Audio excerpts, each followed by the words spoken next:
Hi guys, Dr. Mel here.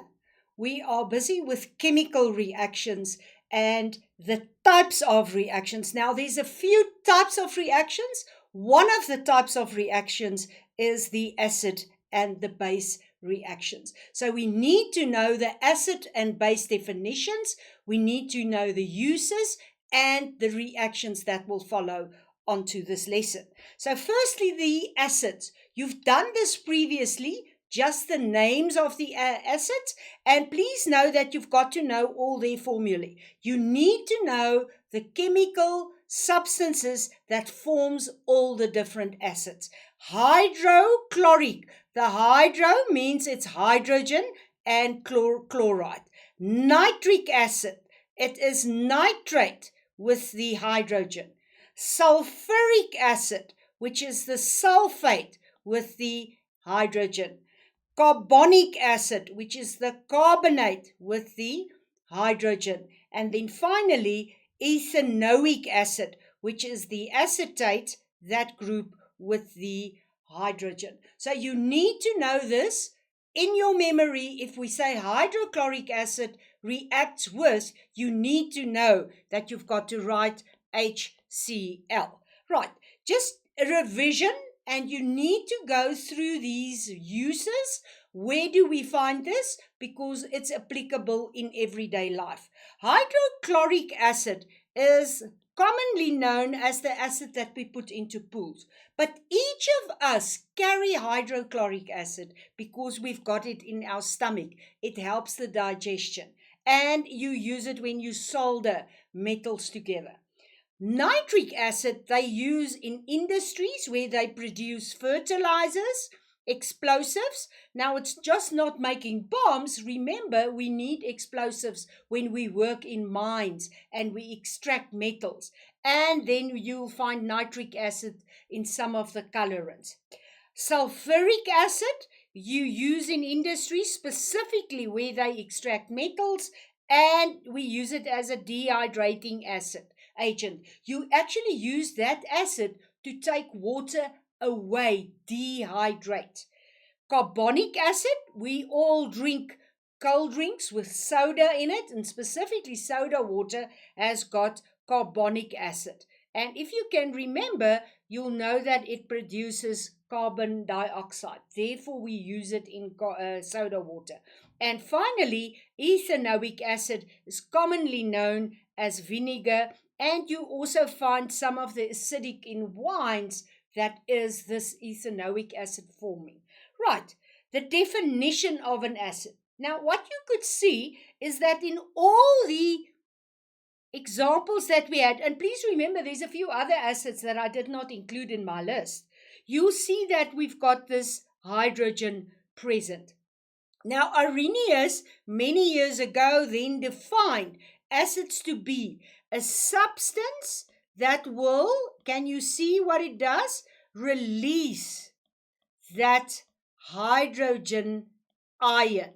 And he then said it's a H plus. And we in this lesson, we're going to have a look at that H plus. But for now, it's a substance that releases a hydrogen ion, that's how it looks like, in a aqueous or a water solution. That was his definition, and you've got to know that. Memorize that definition.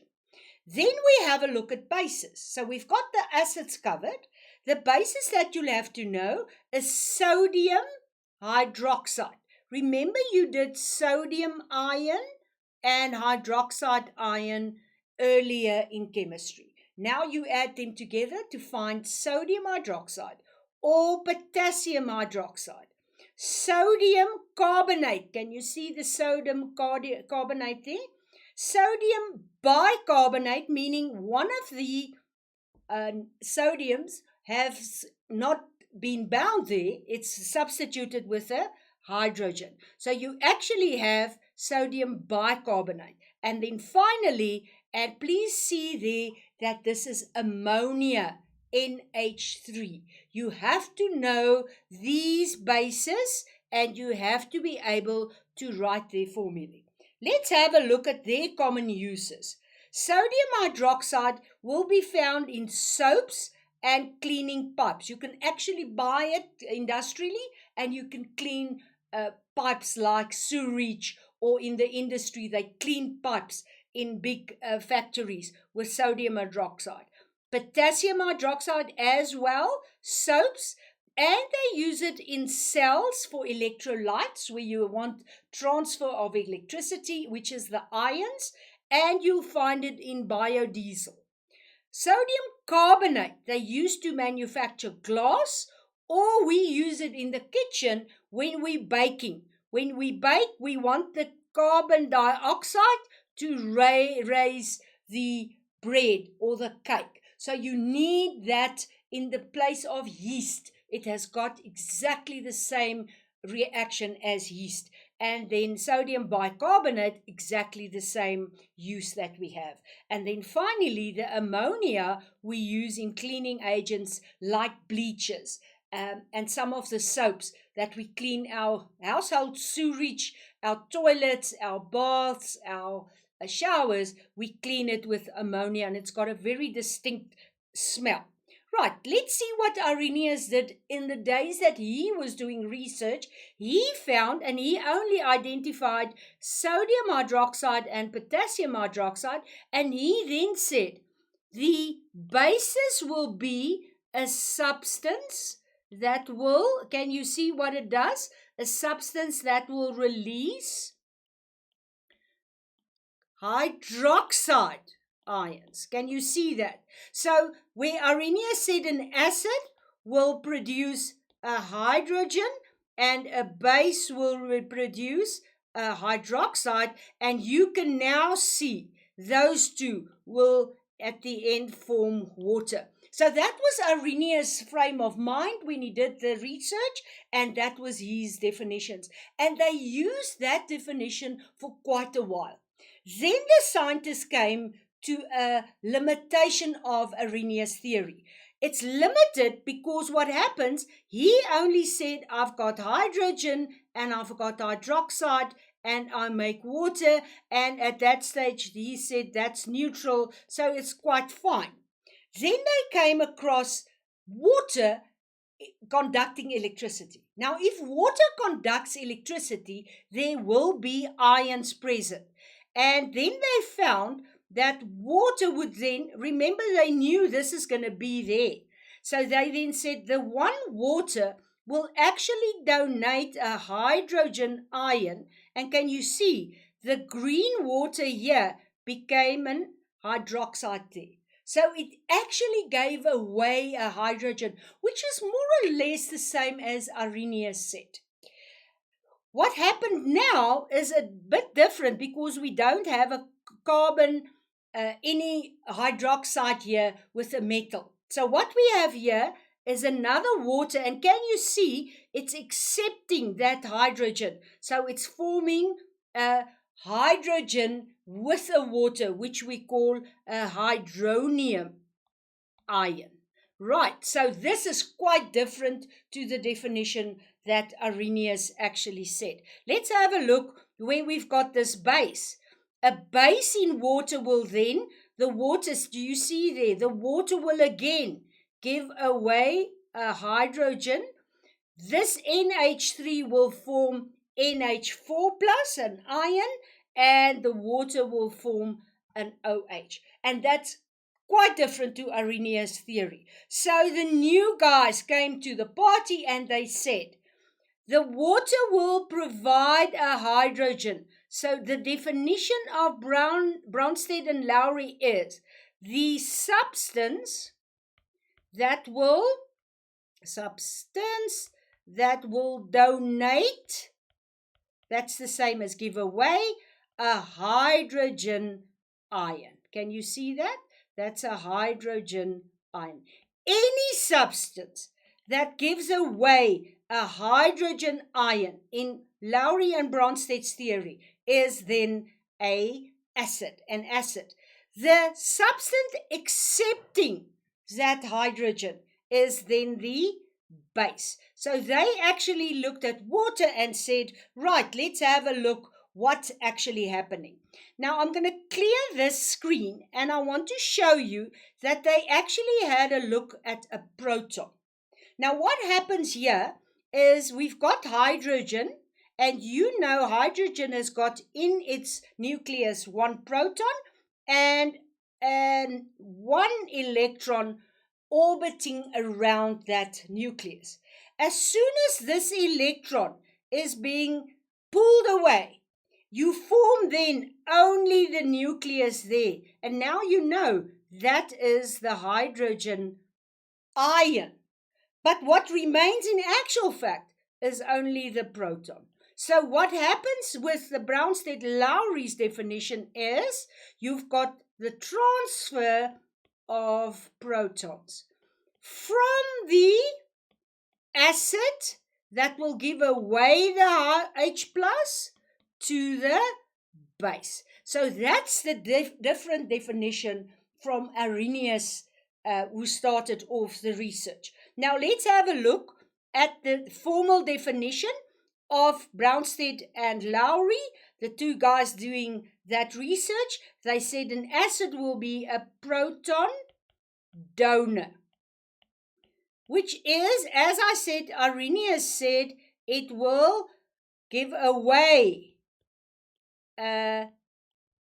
hydrogen. Can you see it's similar?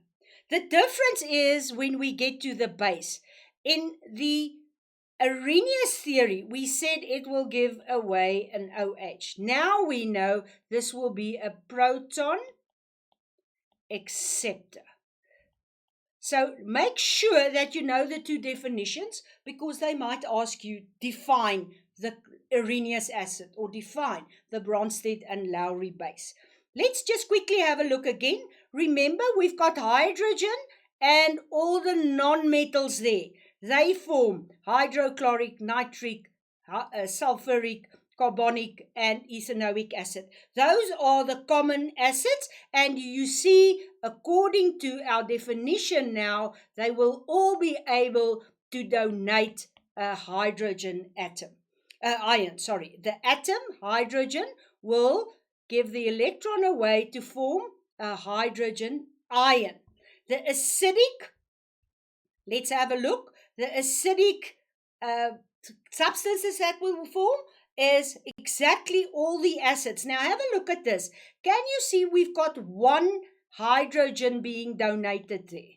We've got one hydrogen being donated there. And here we've got one hydrogen being donated. That we call a monoprotic acid. Mono meaning one, protic meaning proton, and that would be our monoprotic acids.